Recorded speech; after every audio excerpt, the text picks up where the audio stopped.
So, if you are comfortable doing so, and if it's safe to do so, please close your eyes or lower your gaze if that's easier for you, or you can focus on a point on the wall. What I find helpful is to place one hand on the chest, the heart area, and the other hand on my belly.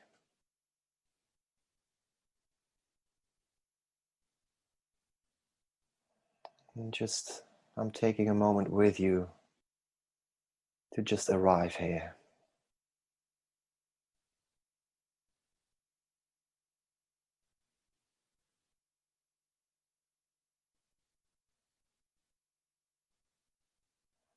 And give yourself full permission to take part in this mindfulness practice.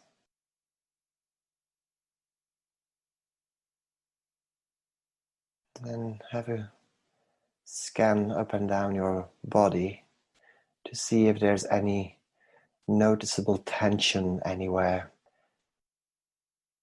And I always suggest that you focus on your shoulders and neck and facial muscles in particular, like your jaw, for example.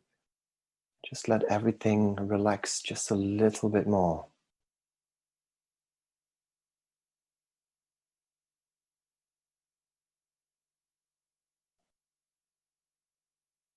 There's no right or wrong. There are no meditation Olympics. It's just about gently checking in with the body. And with each breath, allowing it and yourself to relax just a little bit more.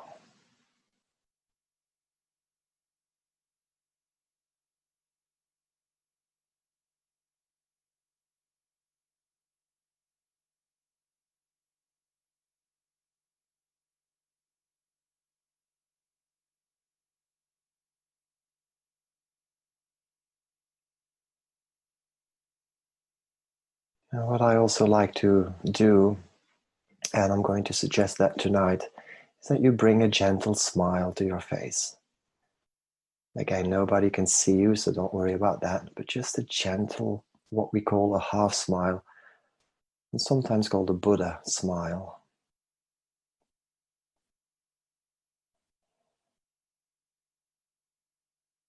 And maybe another time I can explain the technicalities behind that, but even this half smile really benefits your system in that it activates the parasympathetic branch of the autonomic nervous system, and that is the rest and digest mode. Even that simple smile helps us to further relax.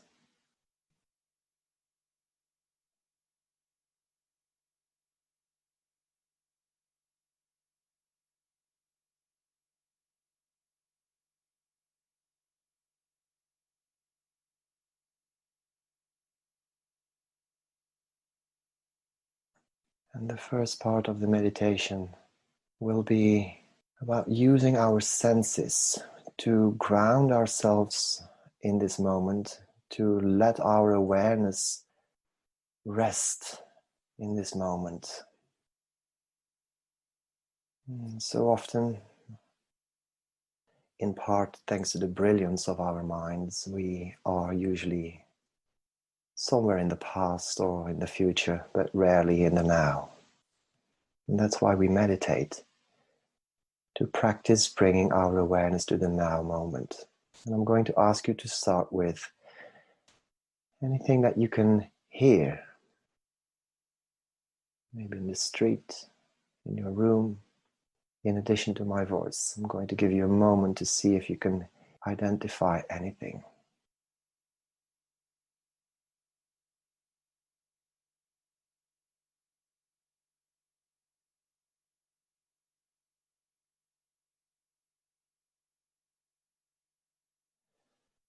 I know that most of you have your eyes closed, but When it comes to seeing in this moment, what can you see? Even if everything is black, or is it a different shade of gray? Is there some light coming in? What does seeing nothing look like?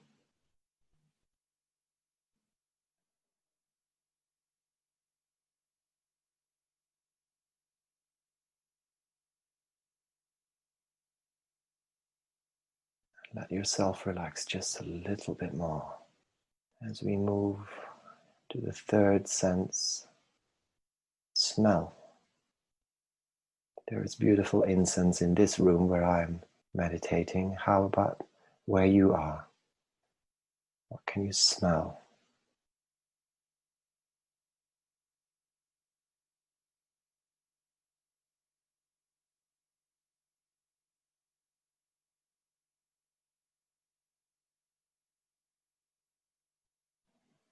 And what does the touch of your body against the couch or your bed or the chair feel like? What about the contact points between the furniture and your body?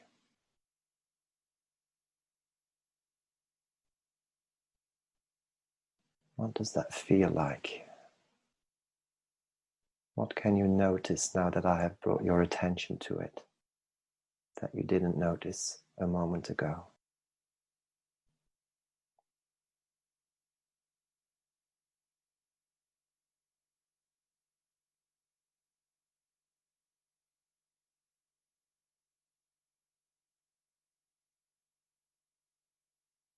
How about taste?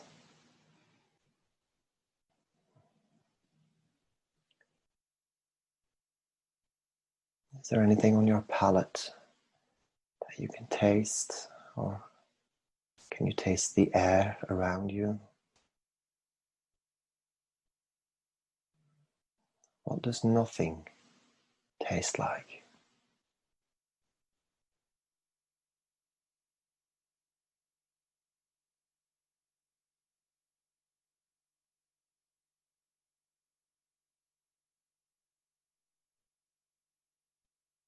So in addition to our senses, one of the greatest ways to bring our awareness from the past and the future into the present moment is by focusing on this wonderful thing we all have, and that is our breath.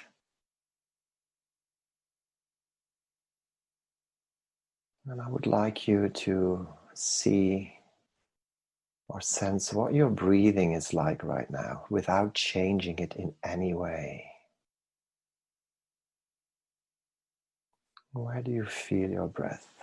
Is it in the rising and falling of your chest or your belly? Or you feel your nostrils or throat? Where are you breathing from?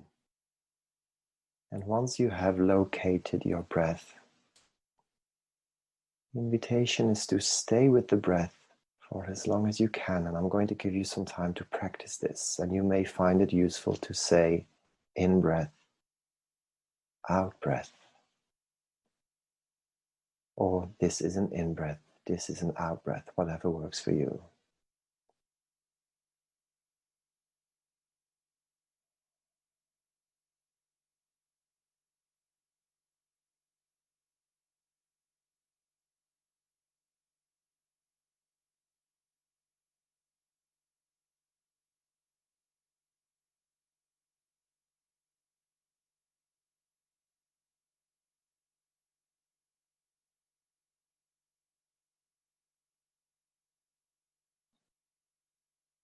Just stay with the breath. This, as I call it, handrail, we can hold on to it, for it is always the best anchor in the now.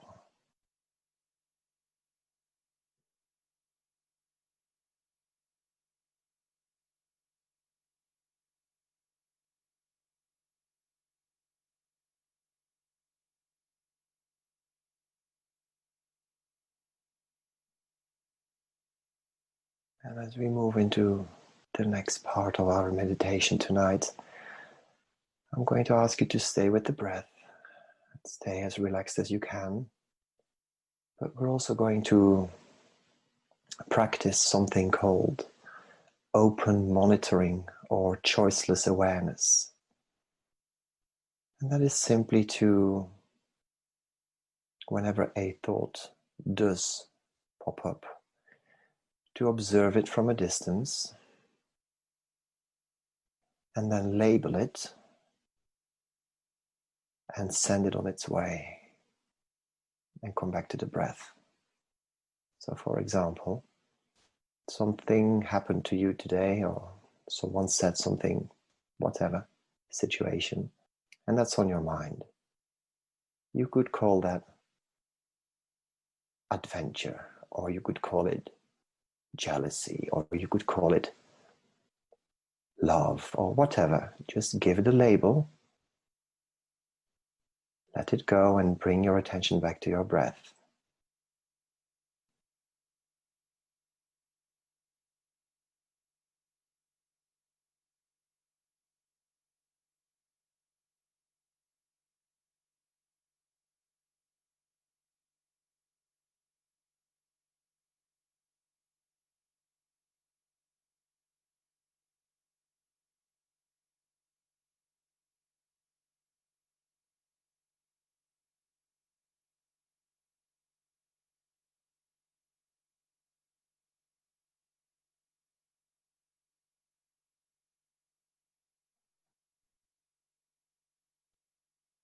And this practice will help you to, long after tonight's session, to create what I call this gentle breathing space between you and your thoughts, rather than letting them knock you sideways or consume you, which is so normal. That's what the brain does. It is constantly scanning to protect us, to show us things, but sometimes it's a little bit too much. By learning to label your thoughts, they feel recognized, they feel acknowledged, and they will leave more easily than when we try to simply push them away or push it down. So this is very good practice.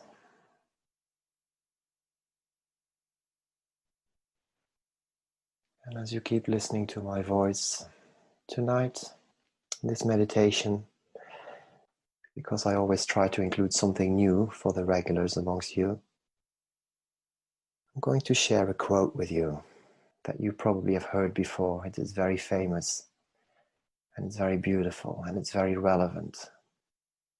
And it goes as follows. Between stimulus and response, there is a space. And in that space is our power to choose our response. And in our response lies our growth and our freedom.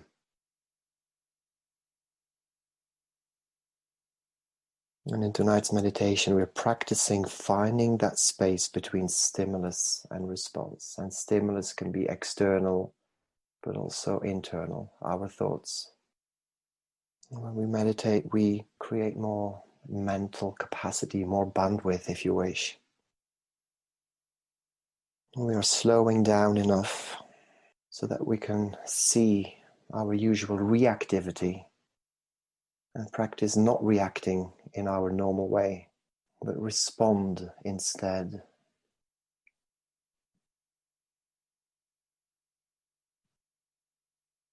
One of the best ways to practice this is to increase the level of stillness. That's what we're going to do now. For the next couple of minutes, the invitation is to be completely still. That includes not moving your fingers, not even your tongue. Try to be as still as you can. And whenever you find that urge to move, that urge to react, Just practice taking a breath and relaxing into that sensation. And if you're now thinking, Chris, I don't feel a thing because I am so relaxed, then you can still practice that, my friends, with the thoughts that may come and go and come and go and come and go. Try to respond to the thoughts rather than react.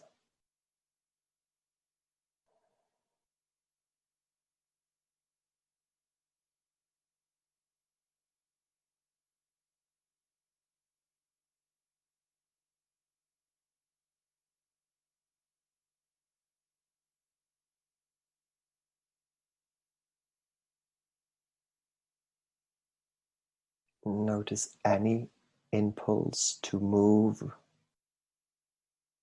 and just relax into the discomfort, if there is any, of course, or the stressful thought.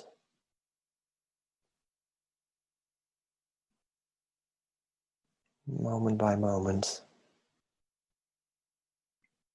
bringing your attention to the breath.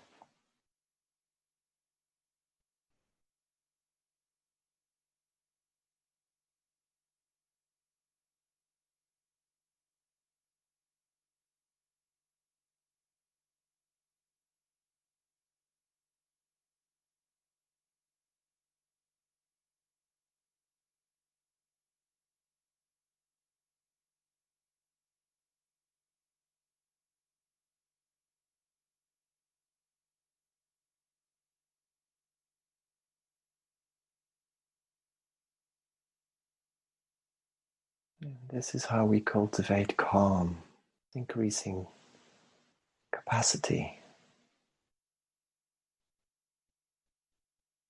and slowing down. That doesn't mean we no longer care or we become desensitized from the world, detached. Of course not. We are human beings, not robots. Things come at us and we are affected by all sorts. But between the stimulus and the response, there is a space. And that's the space that we are now growing. With every meditation you do, that capacity, that space increases remarkably.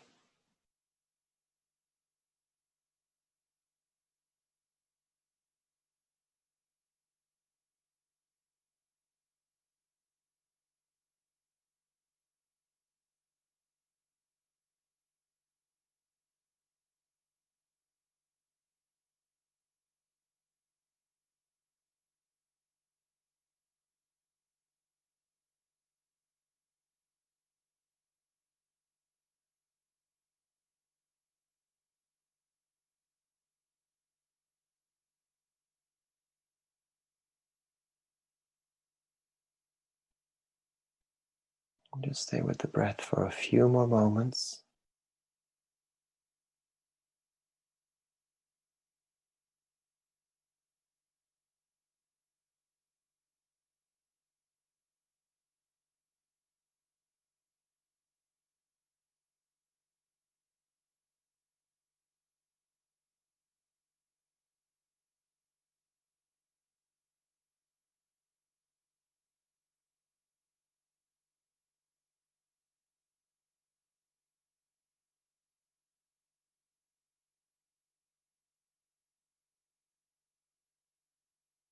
And as we slowly come towards the end of tonight's practice, and still keeping your eyes closed and fully being here in this moment,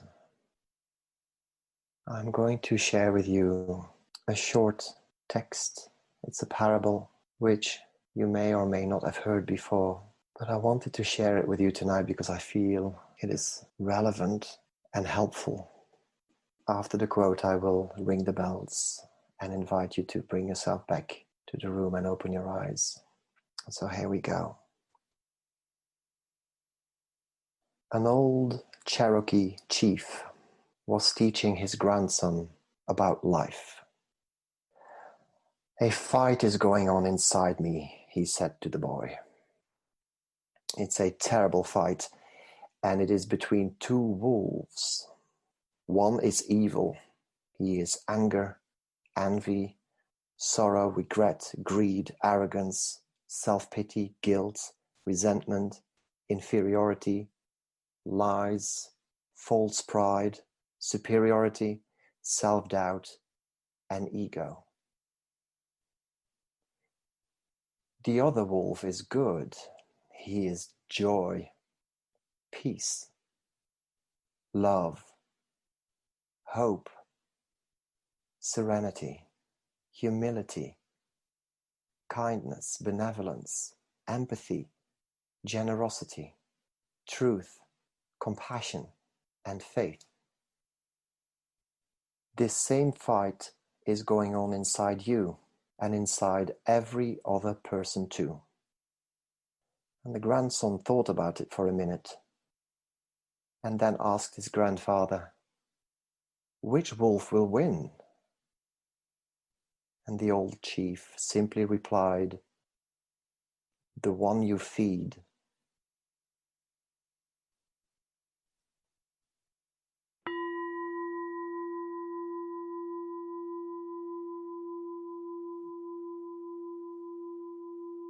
So, gently open your eyes and bring yourself back to the room.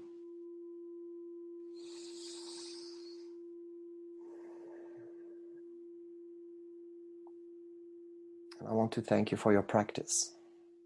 And I want to say namaste, and that I love you, and that I am grateful for your presence, whether it's on a Sunday or a Tuesday or both. I hope to see you again on future sessions. If you want to book a private session, you can do that as well.